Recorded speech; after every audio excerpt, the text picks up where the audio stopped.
বাথরুমে গেছিলাম, যাওয়ানোর পরে এক পা দেওয়ার পরে আশরাফ আসে আমাকে পিছন দিয়ে জড়িয়ে ধরার পরে ও আমারে বাগানের ভিতরে নিয়ে যায়। নিয়ে যাওয়ার পরে ওখানে আমার নল্লি টিপা ধরে ফেলে দেয়। আমি সিগ্রন ছাড়ছি, পরে ও আমার মুখ চিপা ধরছে। ধরানোর পরে আবার ফেলে দিচ্ছে। দেওয়ানোর পরে আমারে বলে আবার চিল্লন ছাড়লে তোরে আমি মারি। পরে আবার চিল্লিছি, আবার মুখ টিপা ধরছি। ধরানোর পরে আমি ও পেটে না পারে, সহ্য করতে না পারে পেটের উপরে লাথি মারছি, আমার গায়ের উপরে এরকম করবে ধরছে। পরে না আমি না পারে হাতে কামড় দিছি স্যার। দেওয়ানোর পরে ও আমি উঠে আসবে ধরছি, ও আমার ওড়না দিয়ে গালা টিপে ধরছে, কয় তোরে। তারপর না পারে আমি সহ্য করবে না পায়া সামন দিয়ে ওড়নাটা খুলে দিয়ে চলে আসি।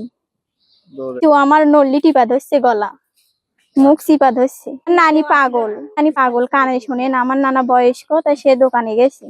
বাড়িতে কেউ ছিল আশরাফ, পিতার নাম আফজার। হ্যাঁ, গ্রাম সম্পর্কে খালু হয়। এর আগেও কি এরকম কোনো ঘটনা ঘটেছে? পারিনি স্যার। পাশে আমার নানি আছে, আমার নানির কাছে যে আমি সব বলছি। আমার নানি তো পাগল, আমার নানি তো কিছু বোঝে না। 7 পর্যন্ত পড়ছি। 7 পর্যন্ত এখন পড়ো না? না। যে আশরাফ নামে এক ছেলে আমার ভাগ্নিকে জোরপূর্বক ঘরের পিছনে নিয়ে যা। আমি খবর পেয়ে ছুটে আসি যে আমার ভাগ্নি, আমি গাড়ির ভিতর থাকা অবস্থায় রাত্রে 12টার সময় গ্রামের লোকজন নিয়ে মিটিং করছে। মিটিং এ শোনা গেল যে আগামী একদিন পর তার বিচার হবে। পরের দিন আবার শুনলাম যে আশরাফের বিচার হবে না, আগামী আরো 5 দিন পরে ভাটে নিছে। তো গ্রামের সালিশে তারা এরকম না অভিযুক্ত হওয়ার কারণে আমরা আইনের আশ্রয় গ্রহণ করি। তো আইনের আশ্রয় গ্রহণ করার বলছে যে অন্য মিথ্যা কথা তারা বলে আসছে থানায়। কিন্তু থানায় যেটা বলে আসছে যে মিথ্যা কথা বলে আসছে থানায়, যে আমরা যেটা সত্য সেটা বলে আসছি, কিন্তু থানায় যেটা বলে আসছে সেটা মিথ্যা কথা বলে আসছে। ওরাও গেছিল, অবশ্যই থানায় গেছিল। কি বলছে? ওরা মিথ্যা কথা বলে আসছে, অন্য একটা মিথ্যা জমি আক্রান্ত মিথ্যা কথা বলে আসছে। তারা বিচার করবে না, এভাবে চালাবি। পরে আমরা আইনের কাছে আশ্রয় নিছি। আইনের কাছে আশ্রয় নেওয়ার পরে অভিযোগ দেওয়ার পরে আমাদের এটা কেস এন্ট্রি হওয়ার পরে এসআই আমাকে বলে যে আসামি ধরতে পারলে আমাদেরকে লোকেশন দিবা, ফোন করে আমাদেরকে জানাইবা, গাছের সাথে বাঁধে রেখে আমার কাছে জানিয়ে দিবা, আমি যে আসামি ধরে নিয়ে আসবো। তা আমি আবার এসআই রে বলছি যে আমরা যতদিন আসামি ধরে দিতে পারবো না ততদিনে আপনারা আসামি ধরতে যাবেন না, আপনার তো কাজে আসামি ধরা। তখন বলছে যে আসামি যদি আমি না চিনি ধরবো কিভাবে, যে আপনি আসামি ধরার নিয়ম আপনাকে আসামি ধরতে হবে, আমরা তো ঢাকার থেকে আমরা কিভাবে আসামি ধরে দেব, এভাবে বলছে। তখন ঠিক আছে। তারপরে মামলার কাগজটা আমরা আনতে গেছি। আনানোর পরে এখন এসআই আক্তার বলে কি যে আমি কালকে ধানখনের মধ্যে ঢোকার পরে আমি এই মামলার ফটোকপিটা দিয়ে আসবো।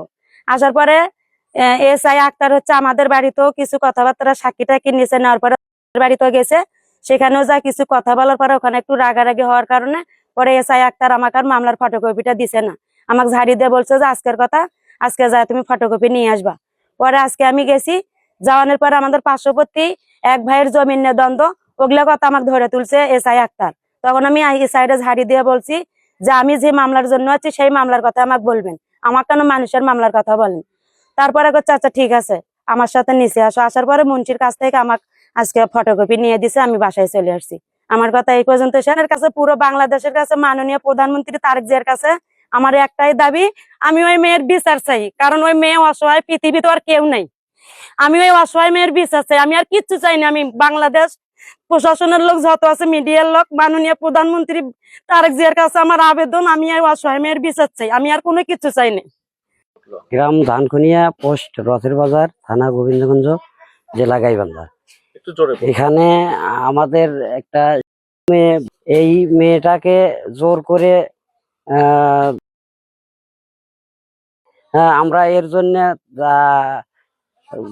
পুলিশের কাছে আমরা শাস্তি চাই, আমরা এই দাবি করছি। আমাদের পাশের বাড়িরই আশরাফ নামে একটা ছেলে, মোহাম্মদ আফজার।